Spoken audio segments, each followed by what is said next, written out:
Good morning students. मैं नीरज लाटा Jyotiba Phule group of education में आपका स्वागत करता हूँ। आज हम पढ़ेंगे प्रश्नावली 16.2 के जो शेष सवाल रह रहे थे उनको पढ़ेंगे। हमने पिछली क्लास में प्रश्नावली 16.2 के 10 प्रश्न हल कर लिए थे। आज हम 11वां प्रश्न शुरुआत करेंगे। 11वें प्रश्न से देखेंगे 11वां प्रश्न है क्या। 11वें प्रश्न में हमें क्या दिया गया है और क्या पूछा गया है। सबसे पहले देखेंगे हमें दे क्या रखा है। तो एक बेलनाकार बर्तन है जिसमें पानी भरा गया है। पानी कितना भरा गया है।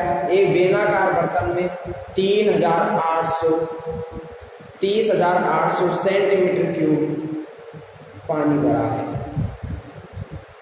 तो बर्तन में बेलनाकार बर्तन किस क्या कर रहा है। बेलनाकार बर्तन में पानी कितना है। बर्तन में पानी का आयतन, बेलनाकार बर्तन में पानी का जो आयतन दिया गया है वो है 30,800 सेंटीमीटर। आगे हमें दिया गया है कि यदि बर्तन की भीतरी त्रिज्या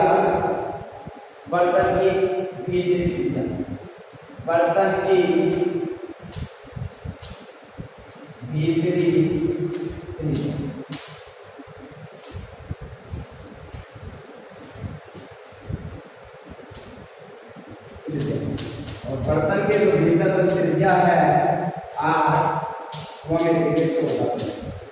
हमें इस बर्तन का वक्र पृष्ठीय क्षेत्रफल क्या करना है।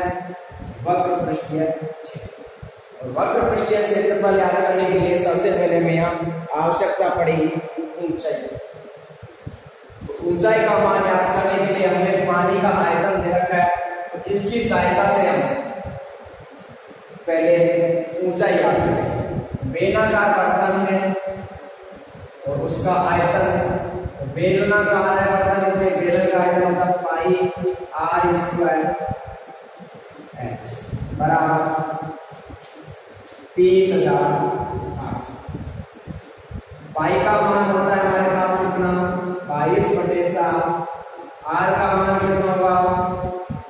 R का मान मेरा काम में कितना 14 स्क्वायर कितनी बार लिखेंगे 2 बार गुणा H ऐसे की ऐसे बराबर 30,800। 7 से काट सकते 7 एकम 7 दूनी। इनको इनसे गुणा करेंगे फिर आ जाएगा इसको इससे गुणा करेंगे आ जाएगा 308 गुणा 2 गुणा H बराबर 30,800। हमें H का मान निकालना है। गुणा की जो संख्या उसको दूसरे पक्ष में देंगे 30,800 ये गुणा की संख्या बटे में आ जाएगी 308 गुणा। यदि हम काटें तो 308 को 308 2 जीरो ऐसे कैसे आ जाएगी। तो H बराबर हमारे पास आ जाएगा क्या 100 और बटे में 2 डिवाइड करेंगे तो आ जाएगा कितना 50 सेंटीमीटर। तो हमारे पास क्या आ गई ऊंचाई। जब हमारे पास ऊंचाई आ गई है तो हम क्या याद कर सकते हैं बेलन का भीतरी वक्र क्षेत्रफल। बेलनाकार बर्तन का भीतरी वक्र पृष्ठीय क्षेत्रफल वक्र पृष्ठीय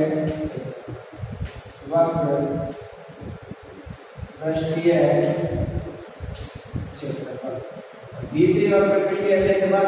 बेलन का वक्र पृष्ठीय क्षेत्रफल होता है 2 पाई R/H। दो ऐसे कैसे पाई का मान 22/7 R का मान मिलेगा कितना 14 गुणा H और H का मान देगा कितना 50।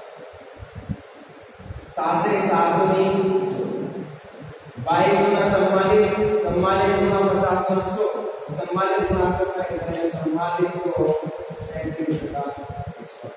अतः बर्तन का भीतरी वक्रपृष्ठीय क्षेत्रफल, भीतरी वक्रपृष्ठीय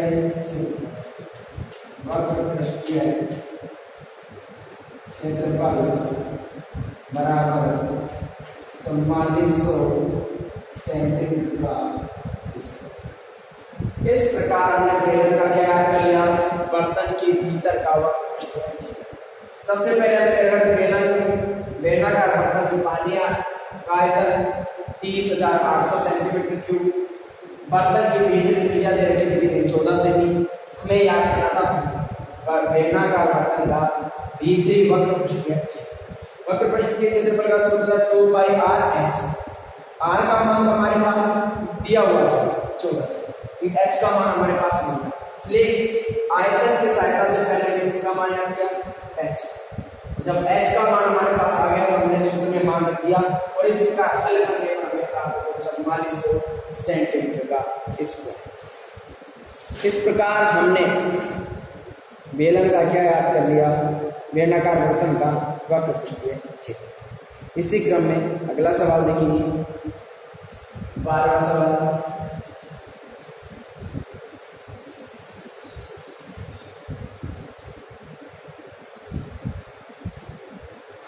बारहवां सवाल में दे रखा है, एक खोखले बेलन की मोटाई,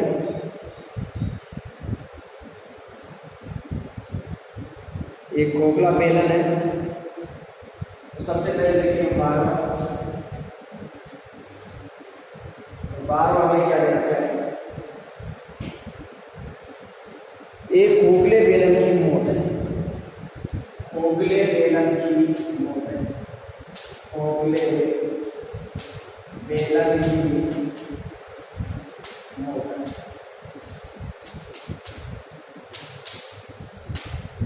खोखले बेलन की मोटाई देखिए 2 सेंटीमीटर, कितने देखिए 2 सेंटीमीटर। आगे देखिए इसका भीतरी व्यास, भीतरी व्यास, भीतरी व्यास देखना कितना, भीतरी व्यास देखा हमें कितना 1400। भीतरी त्रिज्या क्या आ जाएगी, व्यास की आधी, और व्यास की आधी आ जाएगी स्मॉल r से लिख लेंगे या r1 से लिख लेंगे,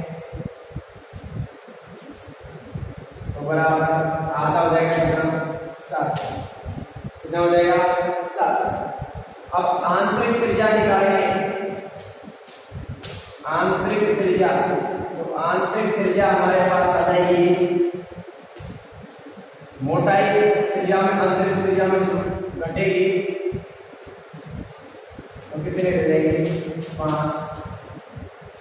भीतरी त्रिज्या बाहरी हमें चाहिए, सॉरी बाहरी त्रिज्या चाहिए, बाहरी त्रिज्या निकाल के हम जुड़ जाएंगे कितने आ जाएंगे। इस प्रकार हमें दोनों त्रिज्या प्राप्त होगी।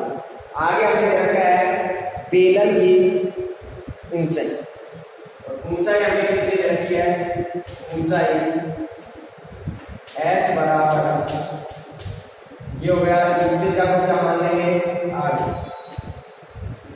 इस त्रिज्या को मान लिया 8 को, और ऊंचाई दे रखी है हमें कितनी 26 सेंटीमीटर।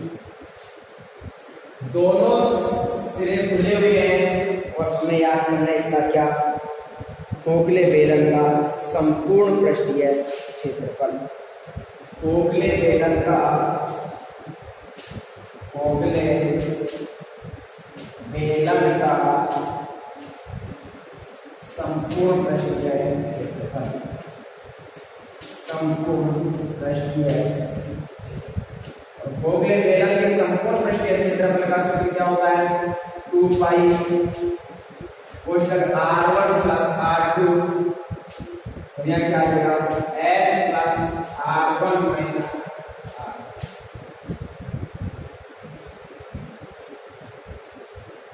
r। R1 बड़ी त्रिज्या होगी और R2 छोटी। इस प्रकार से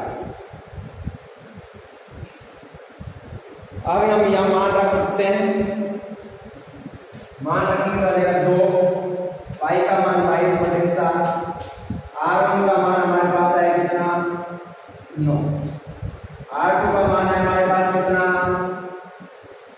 7। इसी प्रकार यहाँ h का मान 26, R1 का मान 9, R2 का मान 7।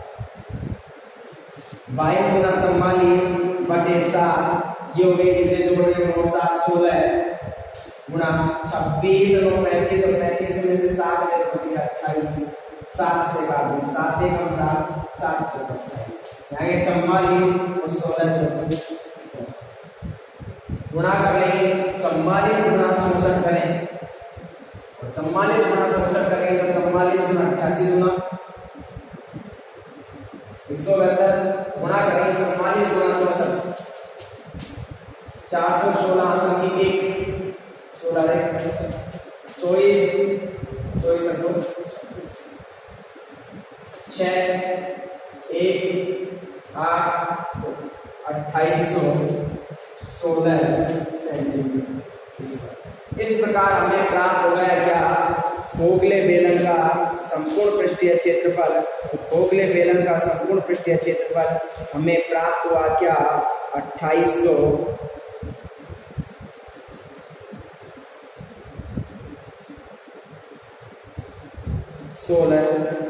सेंटीमीटर।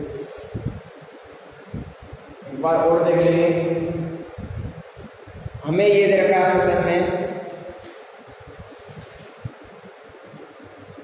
एक खोखले बेलन की मोटाई 2 है तो मोटाई 2 लिखी है हमने। आगे हमें दे रखा है भीतरी व्यास 14 है, भीतरी व्यास 14 होगा तो भीतरी त्रिज्या कितनी हो जाएगी 7। तो भीतरी त्रिज्या 7 है तो मोटाई जोड़ने पर बाहरी त्रिज्या आएगी, बाहरी त्रिज्या क्या आ जाएगी 7 में 2 जुड़ेगी तो 9 जाएगी। और ऊंचाई हमें देखिए कितनी 26 सेंटीमीटर। दोनों सिरे खुले हुए हैं, खोखले बेलन का संपूर्ण पृष्ठीय क्षेत्रफल, खोखले बेलन का संपूर्ण पृष्ठीय क्षेत्रफल याद करेंगे हमारे पास क्या आ जाएगा 2 पाई R1 plus R2 H plus R1 minus R। इस प्रकार के सूत्र दो ऐसे जैसे पाई का मान 22/7, पाई का मान कितना आ गया 22/7। आगे हमें दे रखा है R1 का मान 2, R2 का मान 7। इसी प्रकार H 26, R1 का मान 2 और R2 का मान 7, दोनों को गुणा किया 44, इनको जोड़ने पर 16, 26 और 35 और 35 में 7 28, 7 का भाग कितने आ गए 4 लगेगा। 44 से देंगे 16 को 4 से गुणा करेंगे 64, 64 गुणा हमने किए थे कितने 44, 4 चौक 16 हासिल की 1, 4 चौक 16 है 17, 6 चौक का 24 हासिल की 2, 24 6 चौक का 24 सबको 26, यानी 6 1 7 1 8 2816। इस प्रकार हमें प्राप्त हो रहे हैं 2816 सेंटीमीटर। अतः खोखले बेलन का संपूर्ण पृष्ठीय क्षेत्रफल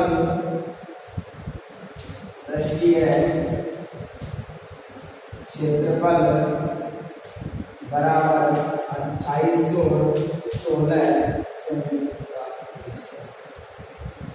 इसी क्रम में इस 16.2 का अंतिम सवाल देखेंगे और 16.2 का अंतिम सवाल है हमारा कौन सा 13।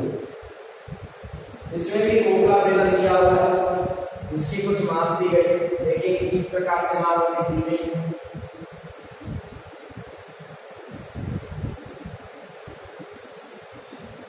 अगला देखिए, हमें एक खोखला बेलन जो दोनों सिरों से क्या है खुला हुआ, हमें इसकी ऊंचाई 20 सेमी है, बाह्य त्रिज्या बाह्य व्यास और आंतरिक व्यास हमें दिए गए हैं।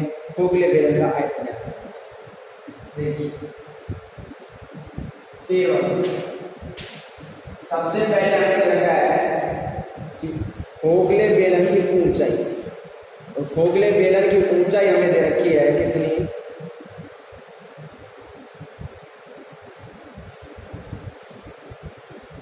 खोखले बेलन की ऊंचाई दे रखी है हमें 20। खोखले बेलन की ऊंचाई, खोखले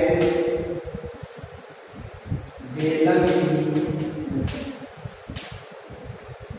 खोखले बेलन की ऊंचाई हमें दी गई है कितनी, ऐसे लिखेंगे और ये लिखिए 20 से। आगे हमें दे रखा है अंतःव्यास,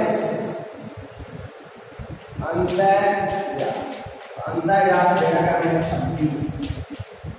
अंतःव्यास कितना दे रखा है हमें 26 से। त्रिज्या, अंतर त्रिज्या क्या आ जाएगी, अंतर त्रिज्या को लिखते हैं R2 से, और ये हो जाएगी व्यास की आगे हो जाएगी 26 का। इसी प्रकार में देखा है बाहरी व्यास, और बाहरी व्यास में क्या दे रखा है 30 सेंटीमीटर। बाहरी त्रिज्या निकालेंगे, बाहरी त्रिज्या की व्यास की हो जाएगी आधी, और इस व्यास का आधा करेंगे, बाहरी त्रिज्या को किससे लेंगे R1 से, पूरे देगा 30 का आधा कितना है। हमें पूछा क्या, खोखले बेलन का आयतन, खोखले बेलन का आयतन, खोखले बेलन का आयतन क्या होगा, पाई H capital R square minus R square, इधर पाई H capital R1 plus R2 या कैपिटल R1 माइनस R2। पाई का मान 22/7, H का मान हमें दिया गया है 20, R1 का मान देखिए, R1 का मान हमारे पास प्लस ये कितना है 13, R2 का मान, इसी प्रकार ये 15 है और ये 13। हल करेंगे, रखेंगे 22 × 44 420 बटे 7, इनको जोड़ेंगे 28, इनको जोड़ेंगे 7 चौक 28, इनको जोड़ा 28 हो गए, इनको घटाया हुआ है, गुणा करेंगे 440 गुणा 4 × 8, 0 832 का 2 आंसर 32 35 सेंटीमीटर का। इस प्रकार हमें प्राप्त हो गया क्या, खोखले बेलन का आयतन। अतः खोखले बेलन का आयतन, खोखले बेलन का आयतन, खोखले बेलन का आयतन हमारे पास आ गया कितना 3520 सेंटीमीटर। इस प्रकार से हमने प्रश्नावली 16.2 पढ़ी। कोई भी सवाल समझ में नहीं आया कमेंट करें, कमेंट की सहायता से पूछें। अगर कमेंट नहीं करें तो मेरे व्हाट्सएप पर मैसेज करें, आपका हल तुरंत किया जाएगा। और बाकी घर पे पढ़ें, समझें, नोट्स तैयार करें, क्योंकि जैसे ही आपकी स्कूल ओपन होगी उसके बाद आप नोट्स को तैयार करें तो आपको दौरान करने में दोबारा पढ़ने की दिक्कत नहीं है।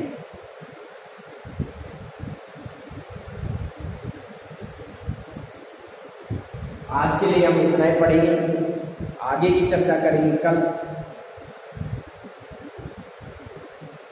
नए दिन से हम नई प्रश्नावली 16.3 पढ़ेंगे। बता देते हैं 16.3 में पढ़ेंगे हम शंकु, शंकु का वक्र पृष्ठीय क्षेत्रफल, शंकु का आयतन, शंकु का संपूर्ण पृष्ठीय क्षेत्रफल, शंकु के आधार का क्षेत्रफल, शंकु की त्रिज्या ऊंचाई। इस प्रकार से हम पहले उनके सूत्र को प्राप्त करेंगे, उनकी उत्पत्ति किस प्रकार से हम पढ़ेंगे, सूत्र लिखेंगे।